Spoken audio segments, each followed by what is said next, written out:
Boa tarde, pessoal. Mais um podcast no ar. E hoje nós iremos falar a respeito de preconceito. Preconceito, depois tem o aliado, que é a discriminação, ou a aliada do preconceito, né? De início aqui eu quero mandar um abraço aos nossos ouvintes, Nel lá na Baixada Santista, Cida. Nós temos Luz lá em Minas Gerais, Dedo Bregueira em São Paulo, Tó lá em Maceió. Pessoal que nos assiste aí, os conterrâneos nordestinos em todo o estado brasileiro que estão aí assistindo o podcast Pode Tudo. E hoje quero falar um pouco sobre esse assunto, né? Preconceito e discriminação, lógico, uma coisa entrelaçada com a outra. E eu não quero esquecer também de mandar um abraço especial aos nossos patrocinadores. Nós temos o Chicão Pintor, aqui no Chapadão do Sul. Nós temos o Antônio Construtor, o Elivelto Azulejista. Nós temos o espetinho do nosso amigo Bola, na Avenida Goiás, próximo do Supermercado Vale. Nós temos o Agemac Sucata, também na Avenida Goiás, Supermercado Economia, na Rua 23. E o Expresso Lanche lá no Rio de Janeiro, né? Sil e Gislene organizando e o Jacos como entregador. E hoje eu quero conversar aqui com a Raíssa, né? Que ela vai se apresentar para você que está em casa. E o podcast Pode Tudo nasceu com essa intenção de conscientizar a população, tratar vários tipos de assunto. É um podcast eclético e vai tratar esse assunto agora para você, preconceito e discriminação. Fica à vontade, Raíssa. Boa tarde. Boa tarde. Boa tarde, pessoal. Meu nome é Raíssa Miller, tenho 32 anos, sou uma mulher trans e vim aqui passar um pouco, né, da minha experiência e do que eu aprendi, do que eu vivi, do que eu vi sobre o preconceito. Exatamente. E eu vou fazer umas perguntas, Raíssa, aqui, para você que está em casa. Talvez você tenha o interesse de perguntar e não tenha essa oportunidade, né? Eu estou aqui para perguntar por você. Raíssa, eu gostaria que você falasse para os nossos ouvintes como que é, né, ser uma transexual, né? E nesse país, é um país preconceituoso. Conta um pouco sobre a sua história, dá um resumo aí sobre a sua infância e responda essa pergunta com clareza para o pessoal que está em casa, por gentileza. Sim, a minha infância foi bem complicada. Foi bem complicada porque desde que eu me entendo por gente, eu já tinha uma certa atração pelo mesmo sexo, né? E só que aquela confusão de mente, porque eu era criança, tinha 6, 7 anos de idade, e aí eu tive 4 abusos dentro da família. Na sua infância? Na minha infância. Foram 4 abusos e eu lembro que na época eu contei pra mamãe, cheguei a ser ameaçada, contei, mas era muito difícil de um adulto ouvir uma criança naquela época. E aí era cada ato que acontecia e eu contava, era uma coça. É mentira, você tá contando mentira, você tá falando mentira. E nisso eu fui crescendo, né? Fui tendo os meus relacionamentos, fui me entendendo, me descobrindo, isso sozinha, né? Deus e eu. Sem apoio de ninguém? Sem apoio de ninguém, sem poder me abrir com ninguém, porque eu sabia que se eu me abrisse e falasse do que eu realmente queria, o que eu realmente era, quem eu realmente era, eu ia ser julgada, eu ia ser apontada, eu ia ser espancada. Então eu ficava ali, o meu segredo, Deus e algumas amizades que sabiam. A minha irmã sabia de tudo desde o começo, porque a gente era muito próxima, né? Tinha uma certa intimidade, né? Sim, e aí eu achava segurança, sabe, para contar para ela. É onde eu dividia tudo com ela. Mas assim, desde que eu me entendo por gente, eu já tinha atração pelo sexo masculino, pelo mesmo sexo. Ô, Raíssa, a religião ela tem uma ideia diferenciada, a sociedade também pensa às vezes um pouco diferente. Aquela bagunça fica na sua mente, como que ficava em relação a, não sei se você tinha conhecimento sobre assunto religioso, a sociedade, não sei se você ouviu algumas conversas a respeito disso, e o preconceito vem em todos os sentidos, é a ignorância, né? Sim. Como que você imaginava nesse momento que aconteceu isso com você, que você se redescobriu? O que é que você pensava? Eu sabia que ia ter muitas barreiras para enfrentar. E a primeira delas eu sabia que iria ser dentro de casa, como foi. Porque o preconceito não começa na rua, ele começa dentro de casa. Dentro de casa. Dentro de casa. E os abusos também, geralmente, a gente vê passando aí na internet, virando manchete de jornal, vem da pessoa mais próxima, né? Da família. Sim. Não sei se você quer falar ou se pode falar. Não, eu me De onde sinto surgiu? De perto? Foi. Pessoas próximas? Bem perto. De começo, eu não morava com a minha mãe, né? Minha mãe, com 1 ano e meio de vida, ela me entregou para minha madrinha. E aí eu morava com a minha madrinha. Só que minha madrinha ia trabalhar e me deixava na casa da mãe dela, que eu chamava de vó. E aí tinha a irmã dela lá, que tinha um filho adolescente, e eu não tinha com quem brincar, ia brincar com ele. Até que um dia ele me trancou, né, dentro da casa, e acabou acontecendo. E aí depois dele veio meu padrinho de batismo. E aí eu já não aguentava mais aquela situação, porque eu fui ameaçada. E aí eu tive que bater o pé para voltar a morar com a minha mãe. Minha mãe não queria me aceitar de jeito nenhum, porque minha madrinha não podia ter filho e ela me tinha como uma filha, como um filho, né? É isso, exatamente. E esse caso aí, você tinha desejo pelo mesmo sexo. Sim. Mas aconteceu isso, não foi Não foi de livre e espontânea vontade. Foi abuso, né? Porque até então, como uma criança de 6, 7 anos já vai ter noção do que é sexo. Sim. Principalmente naquela época, de 95, 96. Talvez alguém de casa possa imaginar que, não, ele tinha, ou ela tinha desejo pelo mesmo sexo, e isso aconteceu, talvez, porque você provocou a imaginação de muitos. Talvez. Não, isso não aconteceu. Porque até então eu admirava, era um desejo, não assim de ter relação, sexo, porque até então uma criança de 6, 7 anos de idade não tem essa Era uma maldade. atração simples. Sim, de achar bonito, Sim. né? Formoso, admirar a beleza e tudo. E ficar aquela confusão na minha mente, o porquê que eu achava pessoas do mesmo sexo que eu, só que no caso adultas. Nem você entendia isso. Nem eu entendia. Em vez de eu desejar mulheres, né? Eu desejar homens. Você achava estranho isso aí? Admirar a beleza de homens. Você achava estranho? E eu ficava com essa confusão dentro de mim. Só que isso foi coisa que infelizmente eu tive que resolver sozinho e digerir sozinha. Porque não tinha com quem se abrir, não tinha com quem conversar. Porque se eu me abro com meu pai, eu apanho. Se eu me abro com a minha mãe, eu apanho. Se eu me abro com um dos meus irmãos, eu apanho. E aí, com quem você vai se abrir? Fica aquela confusão na mente. Por um lado, vem aquele medo, né? Aquele receio de receber crítica também. Sim, né? Porque na época eu pegava as camisolas da minha mãe, colocava as camisolas da minha mãe. Brincava de boneca também? E brincava de boneca, de casinha, de comidinha. Meus irmãos tudo soltando pipa e eu brincando com a minha irmã. Eu não achava graça, eu nunca achei graça em soltar uma pipa, jogar uma bolinha de gude. Eu nunca achei graça nisso. No seu modo de entender, você pode responder essa pergunta muito mais do que eu e alguém que está em casa. Você acha que aquilo era natural? Sim. Esse comportamento seu, digamos assim, feminino, né? Era natural? Pra mim era normal. Era uma criança, então pra mim...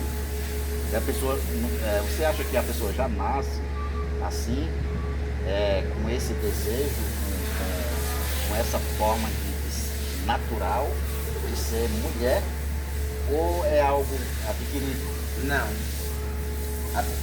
No meu modo de pensar já nasce assim. Já nasce Por quê? Porque desde a minha infância, desde que eu comecei a ter entendimento das coisas que eu me entendo por gente, eu sou assim. Eu sempre fui afeminada desde criança. Tá, vamos partir agora pro preconceito, né? Quando você chegou à adolescência, a fase adulta, né?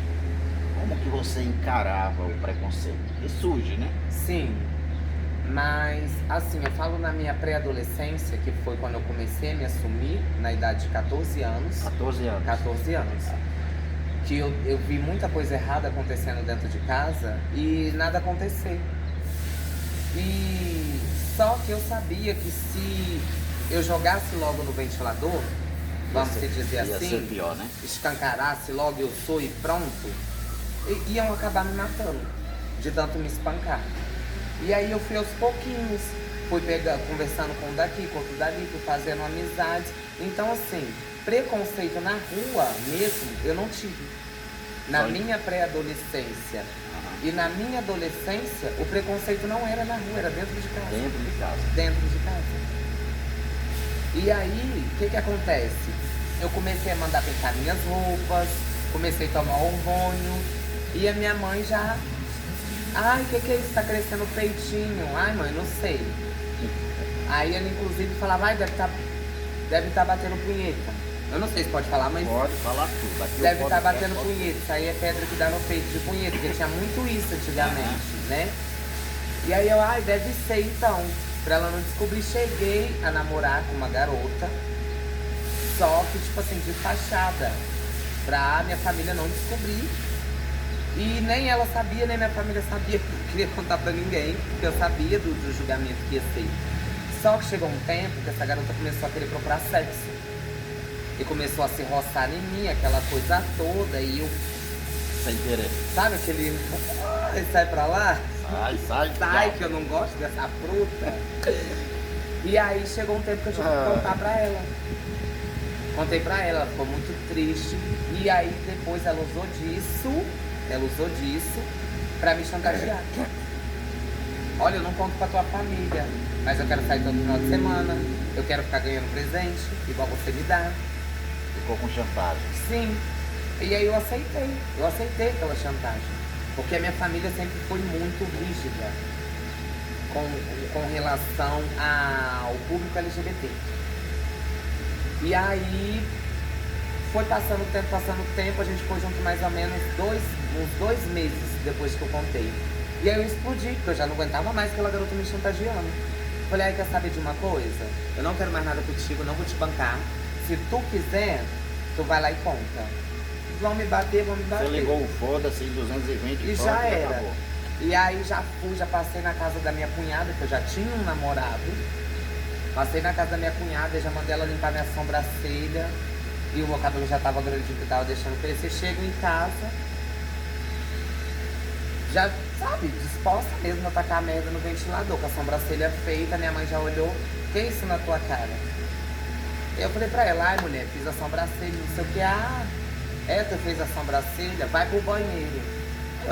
Tinha 14 anos, obedeci, fui pro banheiro. Quando eu cheguei no banheiro, ela chegou com pau, já me batendo, que eu já sabia o que ia acontecer. Me espancando com um pedaço de pau mesmo, desses 4 quinas de telhado. E aí já veio com presto-baba, raspando meu cabelo, o resto da minha sobrancelha. E por último ela pegou a faca e colocou na minha barriga. Eu te dei a vida, te tiro ela. Caramba, hein? Como é difícil, né? Como foi difícil. E aí eu entrei pra dentro do meu quarto, eu lembro que eu entrei pra dentro do meu quarto toda roxa, toda cheia de hematoma, careca e chorando muito, não pela dor das pancadas, mas pela dor de a pessoa que eu mais amar, que eu mais admirar, acabar fazendo aquilo comigo. E aí eu lembro que eu joguei os meus materiais de escola em cima da cama, coloquei umas pecinhas de roupa e fugi de casa. Eu morava no Espírito Santo, eu fui para Minas Gerais. Você saiu sem rumo? Sem rumo, pra não sofrer mais esse tipo de coisa. Porque eu sabia que na rua tinha quem me aceitava, tinha quem me apoiava. E dentro de casa não tinha. Da onde eu esperava apoio, não veio. Faltou o amor que você precisava para encarar aquele sentimento que você tinha de Sim. viver a vida de uma forma normal, né? Porque na minha forma de pensar, uma pessoa quando diz que ama, o amor cobre qualquer barreira. Qualquer barreira. Ele enfrenta qualquer limite, sabe? E aí aquilo ficou, sabe, uma mágoa dentro do meu coração. Porque onde está o amor? Esse amor que foi demonstrado a vida inteira se acabou quando eu resolvi Por ser diferente, simplesmente, né? ser eu, quem eu sou. E aí eu fugi de casa, fui morar com uma tia em Minas Gerais, que era LGBT também, né? Que hoje ela tá falecida, que Deus a tenha. Que eu sabia que lá eu ia encontrar apoio. Por ela ser lésbica. Eu sabia que eu ia encontrar apoio. E aí eu fui pra lá, só que através dela eu acabei caindo na prostituição, abandonei os estudos e veio muitas outras coisas em cima disso. Vício nas drogas, furto nas Uma ruas, nas miséria foi esquinas, puxando outra. um abismo chamando o outro. Até eu ir parar dentro de uma penitenciária. 3 meses depois, a minha mãe me achou na casa dessa tia. E aí, depois que ela tomou um susto de achar que tinha perdido um filho, né? Que tinha morrido, ela resolveu aceitar não. Porque nem um pai, nem uma mãe nunca vai aceitar do seu filho ser o que ele não nasceu para ser. Na mente da sociedade. Na mente, Porque eu costumo dizer que só o Criador sabe o que a gente vai ser. O que cada um vai ser. E Deus deu uma vida para cada um viver a sua. Só que as pessoas insistem em ficar com um preconceito bobo, um machismo bobo, sabe? Porque não puxando pro meu lado, mas é muito mais fácil uma pessoa estar passando mal na rua, ou uma pessoa estar com fome na rua, e um LGBT ajudar, do que um homem cis e uma mulher cis. Não generalizo, não digo a sociedade inteira, mas tem no muito caso disso. existe uma exceção, né? Sim, é uns preconceitos muito besta, é preconceito com morador de rua, é preconceito com negro, é preconceito com analfabeto, é preconceito com deficiente. Quando isso vai acabar? Aonde isso vai parar? Eu acredito, Raíssa, quando se refere a preconceito, e até respondendo essa pergunta sua, a educação ela deveria se revolucionar, né? Para não estar cometendo, eu não diria os mesmos erros, os mesmos enganos de ensinar matemática, português, sociologia, essas matérias básicas. Eu acho que se a educação ela se juntar com o ensino dos pais, eu acredito que a coisa muda. Se a educação se revolucionar, ou seja, mudar de forma Sim. de ensinar. Porque tem coisa que a gente aprende na vida que nem a universidade disponibiliza esse conhecimento geral, né? Sim, Isso que você está falando aí. E eu acho assim, igual nas escolas você não vê o povo falar de sexualidade, de homossexualidade, sabe? Do preconceito em si. Instruir na vida, não só em aprendizado, língua portuguesa, matemática, Sim. ciência, como você falou, mas também instruir na vida, sabe? E aí, o que acontece? Acaba acontecendo essas coisas e aí já sofre na escola, porque tem bullying na escola. Que eu não sofri bullying de amigos da rua, mas eu sofri bullying dentro das escolas. Você acha que você ficou traumatizada com esse tipo de vida que você levou? Com o que você enfrentou na vida? Sim, porque me revoltou muito a atitude da minha família. Porque a minha opção sexual nunca interferiu na minha vida, no meu desejo de estudar, no meu desejo de fazer uma faculdade, no meu desejo de ser como uma pessoa normal, como um homem cis, como uma mulher cis, que trabalham, têm a sua casa, têm a sua vida, vivem a sua vida, sabe? Nem atrapalhou a vida familiar também, né? Também. No convívio ali. Porque o vínculo já não foi o mesmo. Com a minha mãe, sim. Porque ela aprendeu a respeitar a minha decisão, né? Porque daí pra frente, quando eu resolvi fazer a inserção do nome social, que eu não retifiquei ainda, quando eu resolvi fazer a inserção do nome social no RG, ela ainda me chamava pelo nome morto. E aí... No caso, você mudou o nome. Sim. Não, continua o mesmo no registro, só que eu fiz a inserção do nome social para quê? Para que eu chegue num hospital, em uma escola ou em locais públicos, né? E seja respeitada por quem eu sou e pelo que eu sou. Que eu sou a raiz, eu não sou mais aquela pessoa, sabe? Porque é constrangedor para uma mulher trans ou para um homem trans chegar num local e ser tratado como a velha criatura, como a pessoa que já não existe mais. Entendi como que é. E aí o que acontece? Eu acho que você até esqueceu de fazer a pergunta. Sim. Que eu te pedi.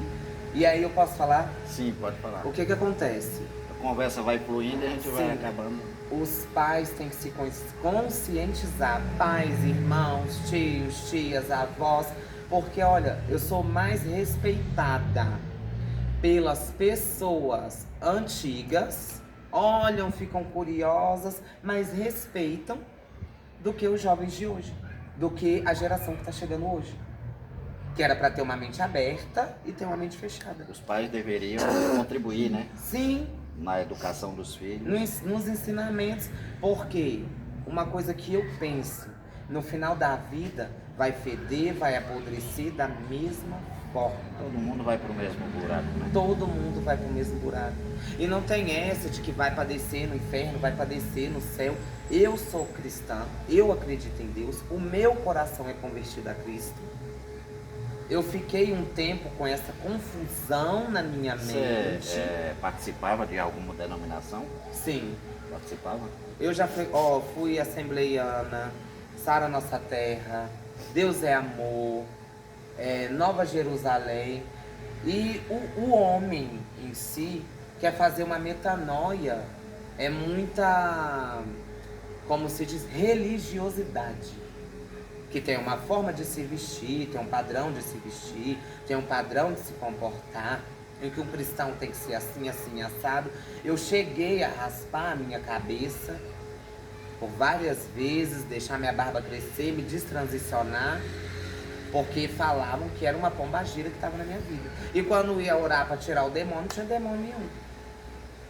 Não tinha demônio nenhum? Não tinha demônio, pombagira nenhuma, gente. O que é que você aprendeu assim, esse tempo que você passou na religião? E uma coisa foi a palavra. A palavra? A palavra cura, ela liberta, porque Deus é amor. A palavra diz que ele é fogo consumidor, porque ele perdoa os pecados, mas a consequência deles a gente vai pagar. E lá dentro, a regra, falava o quê? A respeito do assunto em que você ali se apresentava como mulher? Que eu tinha que raspar a cabeça, que eu tinha que deixar a barba crescer, que Deus não me fez pra me relacionar com o mesmo sexo, que é um pecado que é abominável aos olhos de Deus. A Bíblia relata isso realmente. Mas que maldito é o homem que sobe nas costas do outro, que é muito pregado dentro das casas de oração. Mas hoje, no meu entendimento, eu creio que Deus é amor, mas ele não ia criar o ser humano para depois largar num lugar que arde em fogo e enxofre. Eu não creio nesse Deus. Esse Deus não existe. Deus é amor. Né? E outra, se o pecado, o meu pecado, como dizem, né, o pecado do público LGBT fosse tão abominável aos olhos de Deus, ele já teria nos banido da face da terra. Só que eu sei que há um tempo para todas as coisas debaixo do céu. Como dizem Eclesiastes. Isso.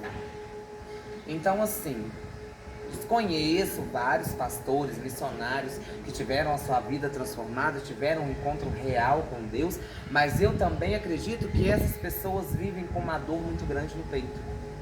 Que essas pessoas vivem status para a sociedade, mas o desejo homossexual ainda continua ali dentro do coração. Então não adianta eu mudar a minha casca para ser aceita pela sociedade, mas no meu íntimo eu tá sofrendo, eu tá sangrando. Deus não quer isso. Ele não quer escravo, a Bíblia é clara. Eu posso servir a Deus, eu posso amar a Deus da forma que eu sou. Ajudando o próximo já está, né, mostrando Sim, o sentimento de solidariedade. porque o primeiro mandamento de Deus é o quê? Amar a Deus acima de todas as coisas. E o próximo como a si mesmo, né? Adianta o que eu estar lá em cima do altar pregando, falando do amor de Deus, mas eu não viver. Porque para Deus não tem pecadinho nem pecadão. Tudo é pecado. O peso do pecado é nisso. Tem balança para medir. Não tem balança. Peso, né? Porque eu sou homossexual, mas do lado tem uma irmã que fica reparando o sapato da outra. Ela é diferente de mim? Não, ela é pecadora da mesma forma. Raíssa, conta pra gente, na sua fase adulta, né? Como é que você, o que é que você encarou? Não só nesse sentido aí que você se transformou, mas teve alguma influência por conta dessa mudança, né? Teve bastante. Assim, da mesma forma que vem pessoas ruins para te mostrar o lado ruim da vida, onde é a prostituição, né, os assaltos, as drogas, tem pessoas boas também que te ensinam a ganhar o teu dinheiro, investir, a ser bonita, sabe? A se manter sempre bem vestida, bem arrumada, ser educada. Você fala o mundo da prostituição, explica pra gente aí o que você aprendeu tanto nesse mundo aí que você enveredou, né? Digamos assim. Vamos se dizer que é um dinheiro fácil. E não é, né? Porque é fácil quando você salta, mas é difícil quando você é uma pessoa correta e você faz o seu programa normal. Por que eu digo isso? Porque é fácil, porque ele vem assim. Tu vai lá, faz o que tem que fazer e pega o dinheiro e já era. Acabou, cada um pro seu lado. Não tem muito esforço. Porque a carne quer sexo. Sim. E aí, o lado difícil. Porque tem homem ignorante, tem homem que gosta de agredir, tem homem porco, que só a misericórdia. Ou seja, aí as pessoas generalizam, mulher da vida fácil. Não, não é uma vida fácil. Para quem se prostitui corretamente, não é uma vida fácil. O trem mas não hoje tem que ser tão bagunçado assim. Mas mesmo para aqueles que fazem uma prostituição de uma forma errada e cometem assalto, isso e aquilo, carregam marcas. Hoje eu tenho marcas, facada, tiro de raspão nas costas. Eu sou cheia de cicatrizes pelo corpo. Dos erros que eu cometi lá no passado. Só que assim, na prostituição, junto com a prostituição em si, ela vem carregando uma bagagem.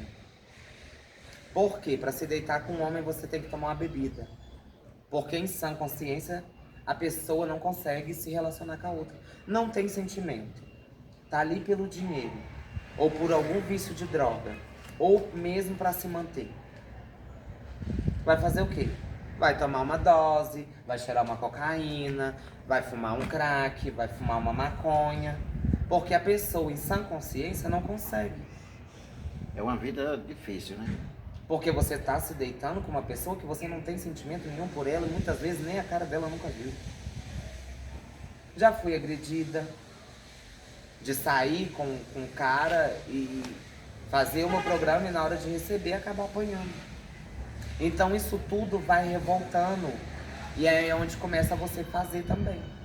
Sabe? Fizeram comigo, Muda então também de personalidade. Sim, fizeram comigo, eu vou fazer com outro também. Me agrediram, me maltrataram, então eu vou fazer com outro também. Que ali é momento circunstancial, igual você acabou de falar. Não sente nada e de repente alguém vem com a ignorância e você tem que reagir. Olha, e eu vou te falar bem a verdade. A maioria dos homens que procuram mulheres trans em esquinas são casados. Por quê? O desejo dos homens é ver um homem no corpo feminino. Eles são, mas para eles, se eles se relacionarem com uma travesti ou uma trans, eles não estão sendo gay. Tá só fazendo aquele trabalho, né? É uma mulher, só que tem um algo a mais, né? Um canudinho ali, vamos dizer, como um todinho. E aí, pra eles fica mais fácil, só isso na cabeça deles. Por quê? Porque não são aceitos pela família. Aí tem que fazer as escondidas. Aí muitos deles, pela pressão psicológica, vai lá, tem filho, casa. Mas o que adianta? Casa, tem filho e sai na madrugada ou no meio da noite pra procurar travesti na rua pra se satisfazer, pra matar o seu desejo e a sua vontade. Porque não pode se assumir. Porque a família vai julgar, vai apontar, vai criticar. E aí é onde acontece que muitos deles são prejudicados. Pais de família que são assaltados, são cortados, porque muitas de nós andam com navalha, andam com gilete, andam... Já sabe que o sistema é bruto, tem que estar preparado. Já ali. tem que estar preparado. Então, assim, é muito difícil a vida de um LGBT. Não é fácil. Não é fácil. Porque, igual aconteceu em Rondônia, eu fui pra lá com esse meu companheiro agora, que eu, graças a Deus, estou casada há 3 anos. E aí a gente foi pra lá. E aí, chegando lá, eu entrei no mercado pra comprar uma coxinha. E aí, porque ele falou muito dessa coxinha, né, de carne, eu entrei lá. A menina parada estava, parada ela ficou da lanchonete. E aí o meu companheiro se irritou. E ele falou, e aí, tu não vai atender não? Vai ficar aí parada olhando pra minha cara? E aí ela veio com a tromba desse tamanho, pode falar o que tu quer, sabe? Com um ar de arrogância. Falei, não querida, não é assim, você acalma que a gente tá escolhendo ainda. E aí eu fui, escolhi, ela pegou assim meia, tá aí, e saiu. Aí eu fui pra passar o salgado, falei com a menina, falei, pois é, né? Essa garota não sabe trabalhar, o meu dinheiro é diferente dos outros? Por quê? Porque ela viu a gente parada ali, ela estava em pé, dando gargalhada e não veio atender a gente. Viu que a gente estava parado, esperando alguém vir atender e não veio, nem ela nem a outra. Quando o meu companheiro chamou, ela veio de cara feia. O meu dinheiro é diferente dos outros? Ou é o meu dinheiro também que paga o salário dela? Eu podia filmar o rosto dela aqui, porque eu tenho um canal no YouTube. Eu poderia filmar o rosto dela aqui, filmar o mercado e jogar nas redes sociais, manchar a imagem do mercado. Mas eu não vou, porque o mercado não tem culpa. A culpada é ela, que é ignorante. Sem educação, sem nenhum caráter. Eu vou chegar na gerência e vou falar. Cheguei no gerente, conversei com ele. Ele, não, a senhora me desculpa. E já foi lá chamar a atenção dela. Ou seja, até mesmo a gente indo comprar, indo gastar, a gente sofre preconceito. Sabe? E aí eu pergunto, até quando você vai continuar? Porque a pessoa não é LGBT, mas ela fuma uma maconha. Às vezes faz coisa pior, né? Ela é Em diferente outro de sentido. mim? Não. Por isso que eu falo, ó, aqui no início, pré, vem tudo, tudo que é pré, tudo que vem primeiro. Sim. Conceito vem de opinião. Ou seja, o preconceito é uma opinião antecipada. Sim. Ou seja, um julgamento precipitado. E eu não vou citar, assim, locais, mas eu vou citar uma coisa que acontece num estado brasileiro e da onde vai saber. Que quem se relaciona com travesti não fuma no mesmo cigarro deles, não bebe no mesmo copo que eles, não come na mesma colher que eles. Dizem que vira kit. Qualquer kit com Por quê? Porque uma travesti chupa, uma mulher cis não chupa? Tu me desculpa, mas... É verdade. Você vê, o preconceito vem de várias formas, né? E aí a mulher trans nesse estado não fuma no mesmo cigarro, não pode pedir pra fumar, não pode beber no mesmo copo. Gente, aí eu não entendo, tá? A mulher trans chupa e a mulher não chupa? Chupa! Sim. Chupa! Libera o ânus também, gente. Qual que é a diferença? Porque eu tenho um algo a mais, um algo diferente, um órgão diferente. E aí, eu posso ir lá, fazer a cirurgia, e aí? Exatamente. Raíssa, conta pra gente, o pessoal que tá em casa, essa mudança, você teve força de mudança, força de vontade para mudar? Você saiu da prostituição, o que é que aconteceu que você falou, não, peraí, eu quero mudar? O que aconteceu? Primeiro, eu conheci a palavra dentro de um presídio, dentro de uma penitenciária. E aí eu conheci a palavra lá dentro. Quando chegou lá dentro dessa penitenciária, eu acabei me envolvendo nos cultos, né, na palavra lá dentro. E aí eu saí. Quando eu saí, a minha mãe estava morando do lado de uma senhora que é diaconisa. Hoje ela é diaconisa da Quadrangular. Eu consigo achar a mulher. Vai, ajudou lá. Oi? Onde acha essa mulher, esse rapaz? Não sei. E aí, ela pegou. Para ver onde que é essa desgraça, mora. Só me entregar essa desgraça. Eu tô indo embora. Não vou embora. Entregar o quê? Não deu pra entregar ela. Ah, cadê a mulher? Vou entregar a mulher. Ela tá aí, não sei, ela tá dormindo. Tá dormindo ela? Sim, vamos continuar. Ela tá dormindo. E aí. Ai, eu até me perdi onde eu tava. Ei, entrega pra mulher. Entrega. Ei, você não... Beleza. Beleza. Entrega pra mim, não sei o que é, o cara não Sim. Aí, A pergunta que eu falei, né? A respeito isso, do... que eu até. Por que você... A sua força de vontade para mudar, o que é que aconteceu? Você decidiu mudar? Sim.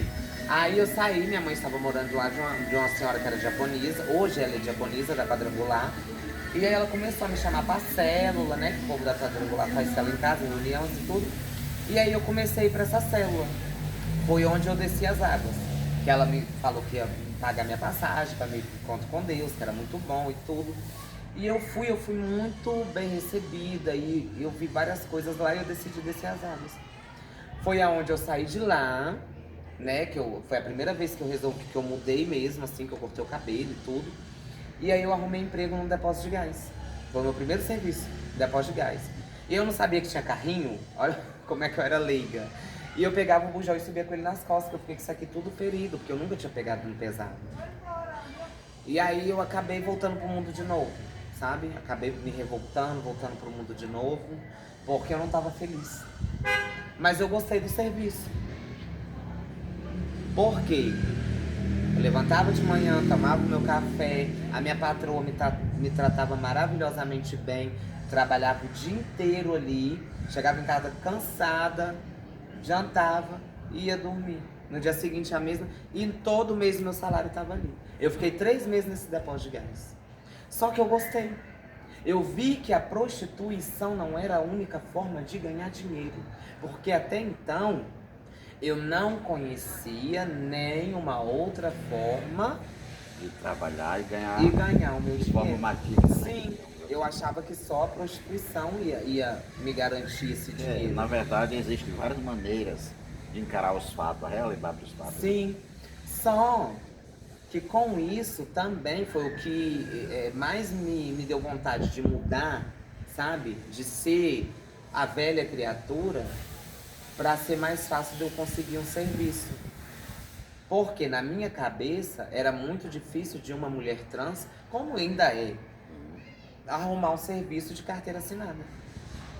Porque o preconceito até hoje ainda está aí. Em muitos locais se contratam e tudo, mas ainda existem locais que as pessoas são preconceituosas. Como aconteceu lá em Rondônia também. Você já chegou em algum lugar e você percebeu algum comportamento estranho pelo fato de você ser assim, trans? Em empresas não. Só numa proposta de emprego que tinha de secretária do lar, que eu não tenho medo arado, carpino, levanto cerca, não tem esse negócio. Ai, que eu sou mulher trans e ficar cheio de nhenhenhé. Não. Mulher cis, que é o sexo frágil, pega no pesado, porque que eu sendo uma mulher trans, que tem as duas forças, não vou pôr a mão no arado. Você sempre foi assim, Raíssa? Sincera, verdadeira, Sempre transparente? fui pé no chão. A minha mãe, assim, apesar de tudo que aconteceu, ela foi uma boa instrutora. Ela foi uma boa instrutora. Ela me educou muito bem, ela me ensinou o que era certo e o que era errado, sabe? A respeitar o meu próximo. Ela me ensinou a ter dignidade. A vida que você levou disponibilizou uma forma, trouxe uma oportunidade para você aprender a ficar mais esperta na vida com as pessoas? Sim. Você muito. foi obrigada a dizer assim, não, eu não vou confiar em ninguém à toa. Né, nessa vida que eu levava, né, antes de conhecer o que era ser trabalho e tudo, eu tive que aprender na marra a ser esperta. Uma vez me doparam de maconha, eu fiquei louca, passei mal, acabei desmaiando. Ou seja, eu tive que aprender ali a... Tô tomando uma cerveja com a galera, sair pro banheiro, mas levar meu copo.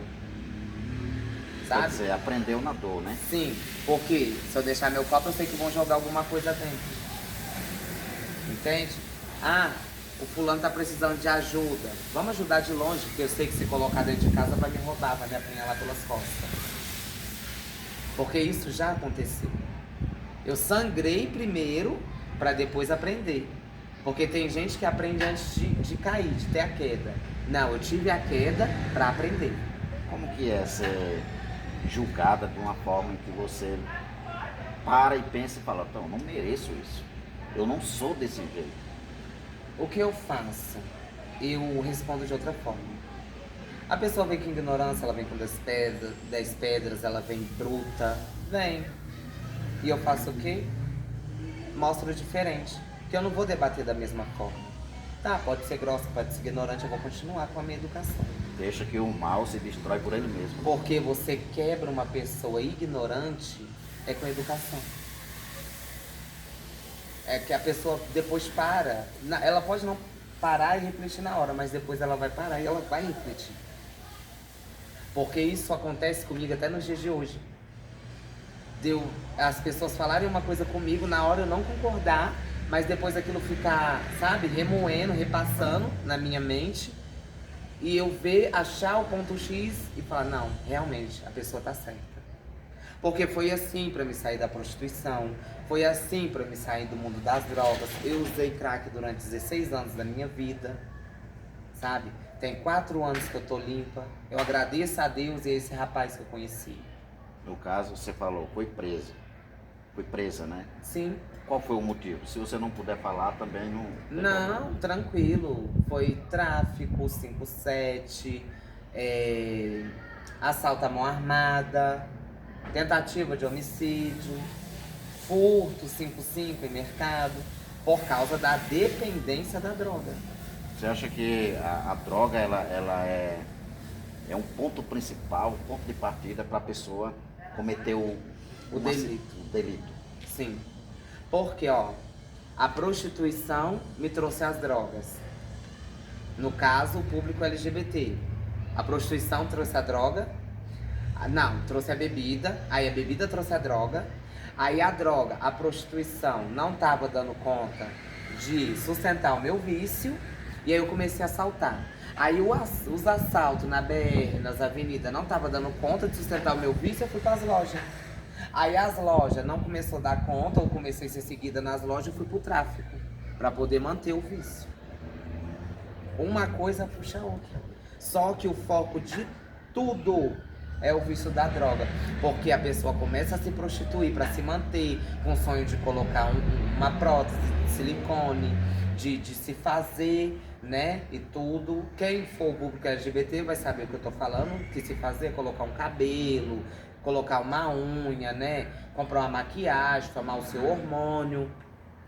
E aí cai na rua com essa intenção. Mas aí uma coisa puxa a outra. Aí vem a bebida, vem a droga e vai tudo por água abaixo.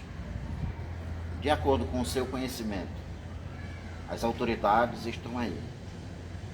O que você passou, você aprendeu na dor, você cometeu delitos.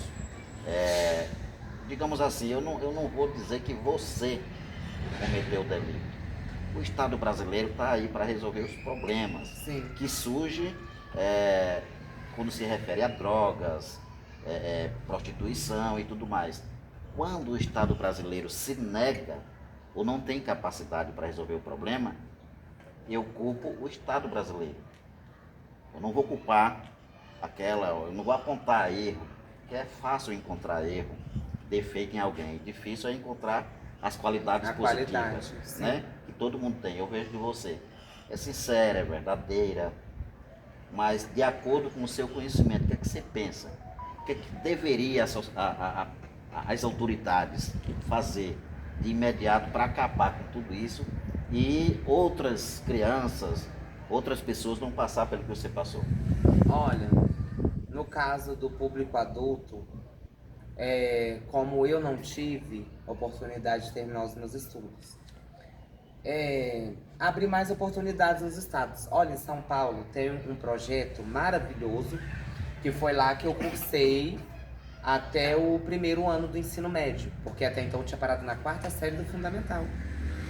E eu fui concluir agora com 30 anos, lá em São Paulo, com esse projeto, que é o projeto chamado Transcidadania, onde Léo Áquila é coordenadora, né? Tive a honra de conhecer pessoalmente, que é uma mulher trans linda, né? Parece uma boneca, que eu até chorei de ver ela.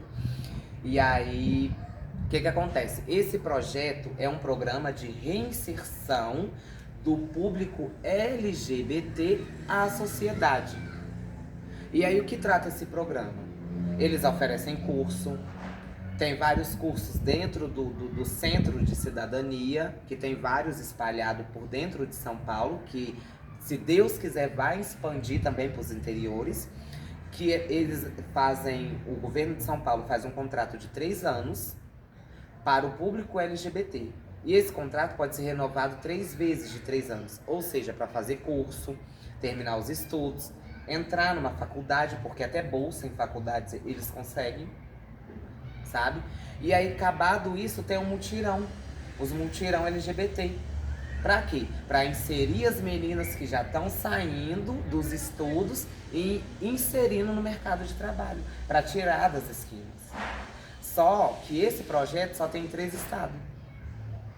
Só que cada estado tem um nome diferente, que é no Rio de Janeiro e no Ceará. Em São Paulo, eles pagam um salário e uma cesta básica. No Rio de Janeiro, eu fiquei sabendo que estava na faixa de 850, 870, para complementar a renda, para ajudar, né, a pagar um aluguel, fazer uma compra, tudo. E no Ceará, R$500. Ou seja, eu acho que esse valor deveria ser fixado, né, de um salário, como em São Paulo, porque queira ou não queira, como se fosse um trabalho, porque tem uma carga horária. Vamos supor, 100% que tem que estar para receber o salário inteiro. Se faltou, vem descontado o pagamento. É como se fosse um serviço mesmo. E aí, que a pessoa ter comprometimento e começar a respeitar regras. Aprendi muito com esse programa também, agradeço o Léo Áquila, agradeço o projeto Transcidadania, Centro de Cidadania Luana Barbosa, né, que é onde eu estava.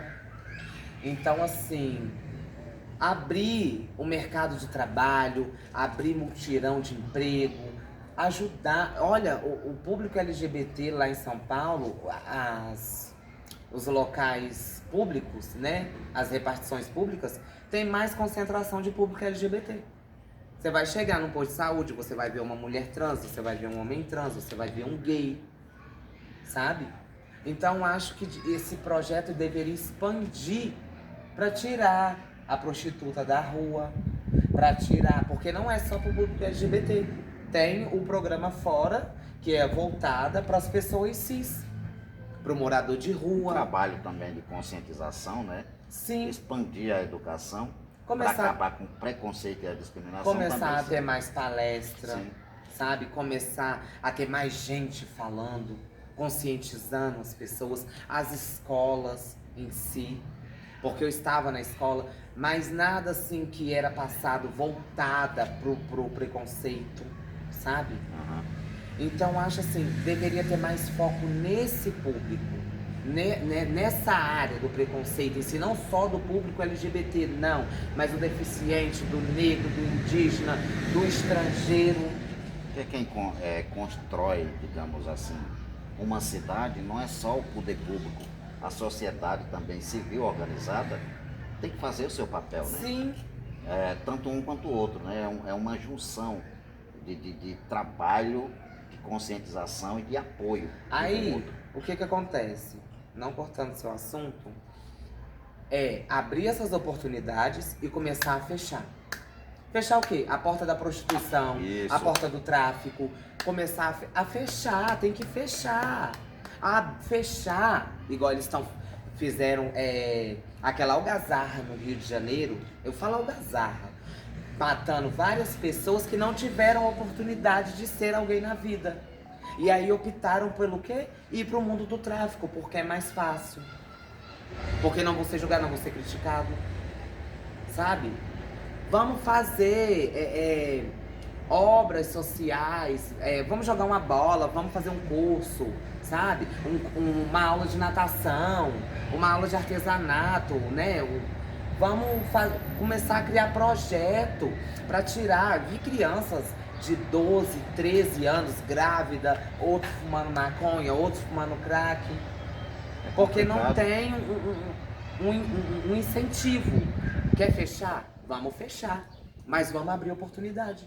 O complicado é que o exemplo, ou o mau exemplo, ele não vem de baixo, ele vem de cima, né? Ele vem de cima. Porque o roubo já começa lá em cima.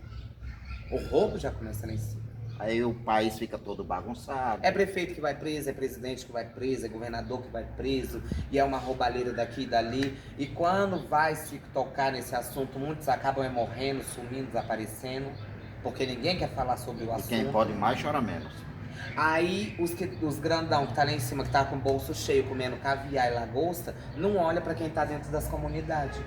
Aí só olha pra quem tá dentro das comunidades, ou pro travesti que tá na rua, ou pro mendigo que tá na calçada, em época de eleição. Esquece que a camada mais baixa é que segura Sim. a parte de cima, né? Olha, eu fui agora, tava na colheita de ameixa lá no Rio Grande do Sul. E aí na minha mente veio na hora, pois é, o rico, quando vê o pobre, torce o nariz. Mas mal sabe ele que se não fosse o pobre, a comida, o alimento não chegaria na mesa dele. Quando a gente fala assim, gente, a gente não generaliza, né? É só uma forma de Sim, divisão. sim. Porque quem pagou a minha passagem é do meu marido, que quando era pro governo fazer isso, ajudar as pessoas em situação de rua a voltar para suas origens e ter uma nova chance, e não fazem.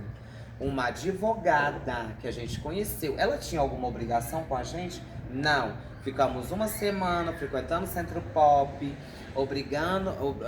praticamente uma obrigação você ter que ficar dentro do Centro Pop com um pão e um café no estômago o dia inteiro esperando uma passagem. Por quê? Porque não fornecem não deixam sair para almoçar, porque lá em Porto Alegre tem o bandejão, mas também não te oferecem uma marmita. É complicado. Raíssa, para a gente não cansar muito o ouvido do ouvinte, vamos marcar uma outra vez para a gente falar um pouco sobre política, sobre vida em sociedade, Sim. se você permitir. Sim, com certeza. Mas para a gente terminar aqui, se você esqueceu de alguma coisa, fica à vontade para a gente complementar, para deixar para os nossos ouvintes assistir o próximo bate-papo. Sim. Só para complementar, eu queria conscientizar vocês pais, por favor, não espanque seus filhos se eles têm atitude que levam a mostrar que estão indo para o lado LGBT, porque ninguém escolhe ser assim, a gente já nasce assim. Então, se você não quer ver seu filho numa esquina se prostituindo, sua filha roubando, matando, traficando, passando fome, aprendendo coisas erradas no mundo, até mesmo atrás de umas grades, se conscientize, procure conversar sobre o assunto com pessoas do meio LGBT que podem te ajudar a saber lidar com a situação.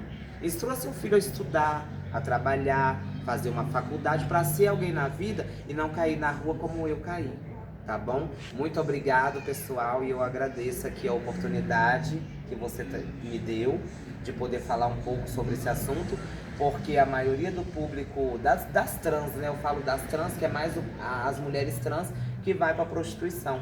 que não tem esse apoio familiar dentro de casa para poder terminar os estudos, é expulsa de casa ou é espancada e foge, vai para ruas, acaba na prostituição, no mundo das drogas e até mesmo na cadeia ou muitas delas mortas. Exatamente. Eu também aqui quero agradecer a você que está em casa e vamos compartilhar o podcast Pode Tudo e fazer de tudo para se inscrever. E eu, para terminar aqui, eu quero deixar uma frase para você que está em casa e para você, Raíssa. Não tente nunca aniquilar com todos os seus defeitos, que você pode perder suas melhores qualidades. Muito obrigado e obrigado você. Obrigado.